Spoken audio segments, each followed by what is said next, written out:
Hello guys, welcome to the channel. Welcome to Blue Point TV. I'll talk about football and football related stories. Alright guys, let's have a match reaction on the game Chelsea Crystal Palace. Now, as you know, the game ended 2-1 to Chelsea. And like I said, for me, the positive in this game is that Chelsea won the game. For me, that's the positive that they won the game. Obviously, it's not the best win in terms of comfortable. Like they did not win the game comfortably. Of course, the second goal, the winning goal came you know, kind of 80 something minutes. That was when they had the penalty. But yeah, in all, the positive is that they won the game. Let's just talk about how the game went. Now, for me, the first half, I feel like Chelsea were clearly the better side in the first half. I feel like they controlled the game in the first half. They limit the Crystal Palace best players like Olise and and Eze. I feel like those two players are their best players in terms of creativity. They are the ones that can create something. I feel like they limited them. They did not really allow them to hold the ball. Chelsea controlled the game. I feel like that's the reason why those two players couldn't get hold of the ball because of how Chelsea were controlling the game.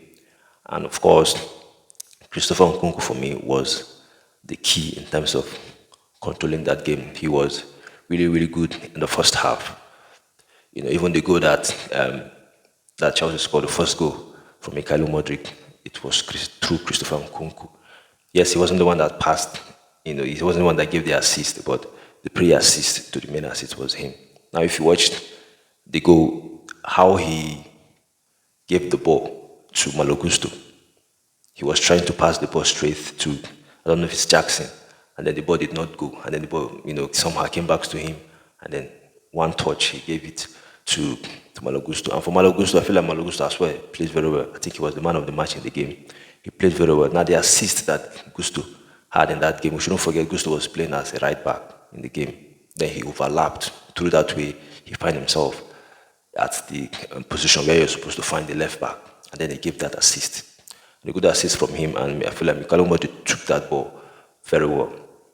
And then Chelsea had their first goal. Still, they were controlling the game.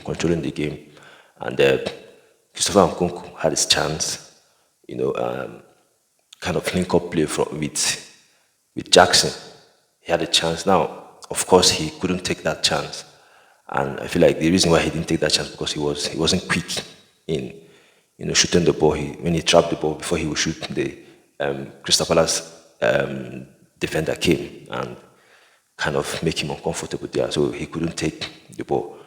So, but yeah, the chances were still coming. We shouldn't forget as well. Mikhailo Modric should have scored like 2 goals in this game. He had his chance again from Jackson. Jackson as well gave him that link up play again from Jackson. But then I feel like he overtouched the ball. That was why he couldn't take that chance. So in the first half, from the first half to 35 minutes, I feel like Chelsea were clearly the better side. They controlled the game. For me, the first half could have been like 2-0 already. 2-0 already in the first half. But as we know, yeah, they couldn't take their chances in the first half. And then 9 minutes to the ending of the first half, Crystal Palace had their goal. And then for me, that goal that Crystal Palace scored is clearly what we have been seeing from this Chelsea defense in recent games. That's what we've been seeing. And they have been conceding so many goals like that. Where they don't follow their man, where it will be free header or, the player will just be on his own.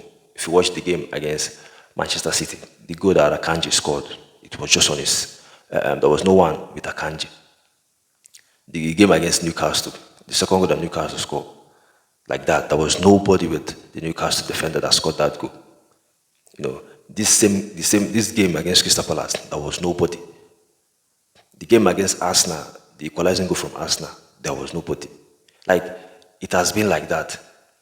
So I don't understand why is it that they want to, play the ball like that to the Chelsea defense. I don't understand why the Chelsea defense are not really watching their back in terms of knowing if there's someone behind them. It has been like that. And for me, we have to start looking at the coach. If this kind of thing is happening like this, we have to start looking at the coach. Why is it that this thing keep on happening? Why is it that the players keep on allowing this kind of chances? You have to start looking at it. Is it that they don't train, like they don't watch this thing in training? Because if it happened like this, you have to go back in training, start working on it, try to stop this kind of chances. So I feel like they are giving this kind of chances. And for me, if they continue like this, you have to look at the coach. The Pochettino is the one that's supposed to coach these players in terms of making sure that defensively they don't allow or leave someone on his own. So for me, that goal that Chelsea conceded was a poor chance to give. So of course, yeah, the game ended 1-1 in the second half. I mean, in the first half, and then in the second half, for me, the second half performance was dead performance for me. Dead performance. I don't understand what Pochettino said to them in the dressing room there. They came back. I feel like they came back weak. There was no quick play. They were not touching the ball quickly, and they were not really creating the chances that that we expect them to create. I feel like in the first half, in the second half, I feel like Crystal Palace came out in the first half stronger than Chelsea for me. In the second half, I feel like Crystal Palace came out stronger in the second half. Chelsea were allowing Crystal Palace to get at them in the second half. So for me, the second half performance was really, really poor. Was really, really poor. And we have to talk about Pochettino with his substitution. Again, I feel like that's one problem we're having with Poch. His substitution, I feel like his substitution it's not really, it doesn't really mix the right substitution. He doesn't really mix the right substitution. I don't know why he took Malogusto from right back to left back. It doesn't make any sense to me. Malogusto was very good playing from that position. He's a right back.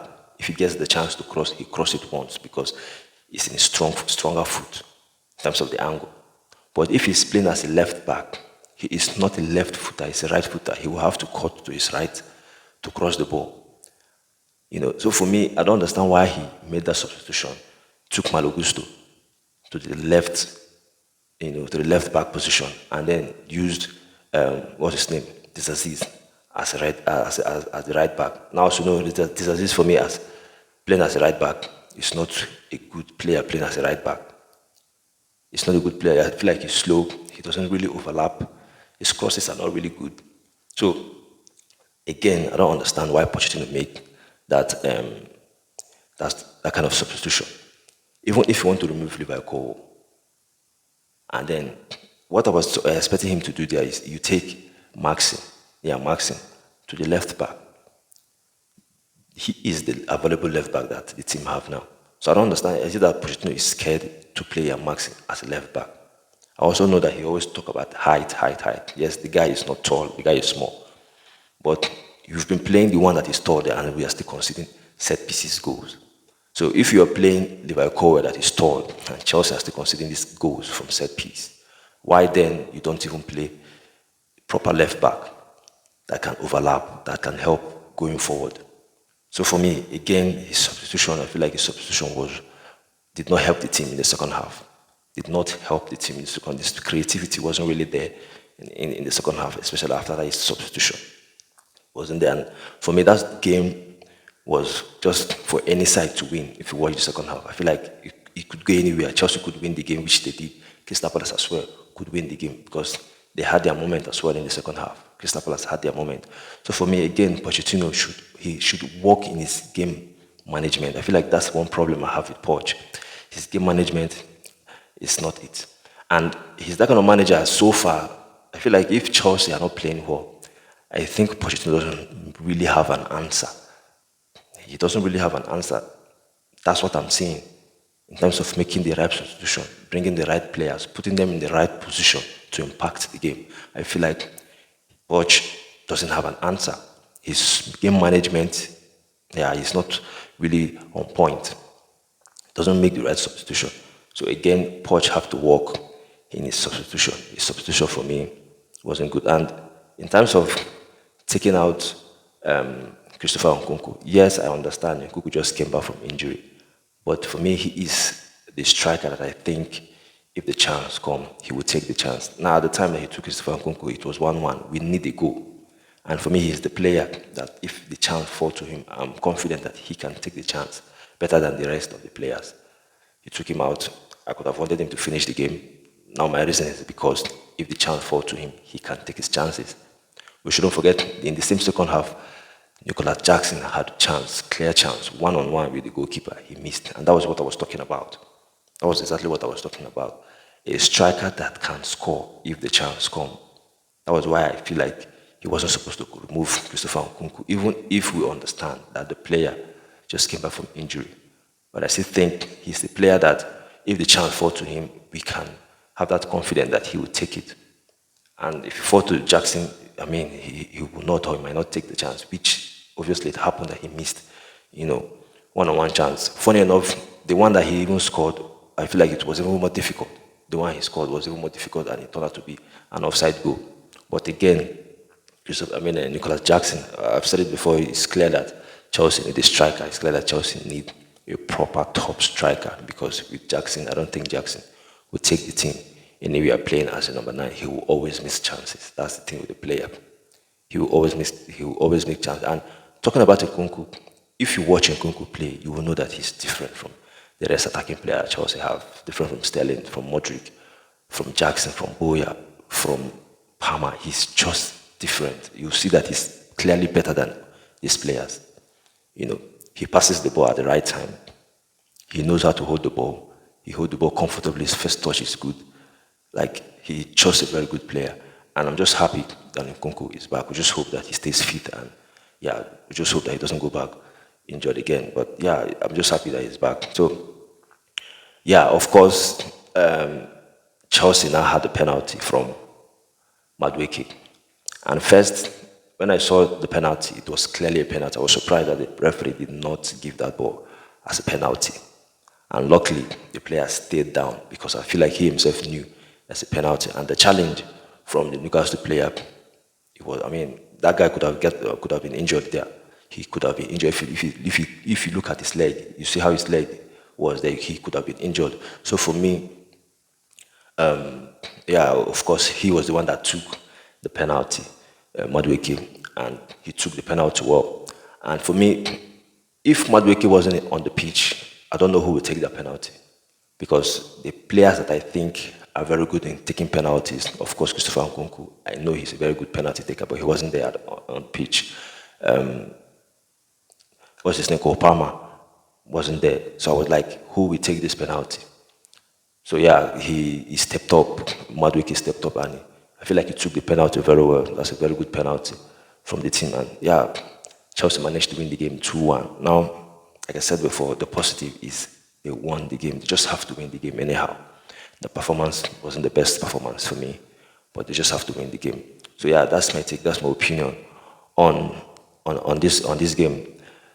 So what's your opinion? What's your take? How well do you think this team have to improve? And also Pochettino, I feel like he has to coach this player as well. He has to coach this player as well. And also I want to talk about the goalkeeper. Petrovic, I feel like he has been very good. Honestly, yes, he has considered some goals here and there since he has been, since he has been keeping for the team. But I feel like I'm confident with him than Sanchez. I'm not saying Sanchez is a bad goalkeeper, but in terms of playing from the back, I think he's more comfortable playing from the back than Sanchez. He hasn't really made any mistake playing from the back in terms of wrong passes, giving it to, like overhitting the ball to the Chelsea players. I feel like he has been very good playing from the back, and he doesn't put himself in a tight corner. If you feel like he is not in the right position to pass the right pass, he will just clear the ball out. And for me, I think he has been really, he has been good for me. I feel like he's really comfortable as the Chelsea goalkeeper now. And if he continues like this, I will not be surprised if he becomes the number 1. I will not be surprised, because I feel like he has been good. And so far, no Chelsea fans, I haven't really seen or heard any Chelsea fans complain about the goalkeeper. I feel like everybody have been good to him, because he has been so good himself. So no Chelsea fans have kind of complained that the goalkeeper is not good enough. But they have complained for Sanchez most of the time, that Sanchez is not good enough. So for me, yeah, Petrovic, I feel like he has been good.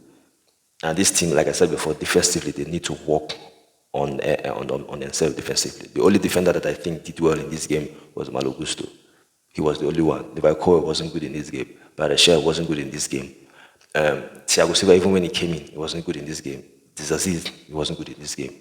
The only positive from the defense was Malo Gusto.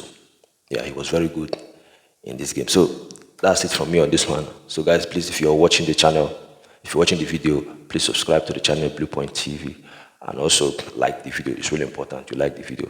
And as well, follow the channel on Facebook, Blue Point TV. Share the video. It's really important. Share the video. Thank you guys. Stay safe while I see you again.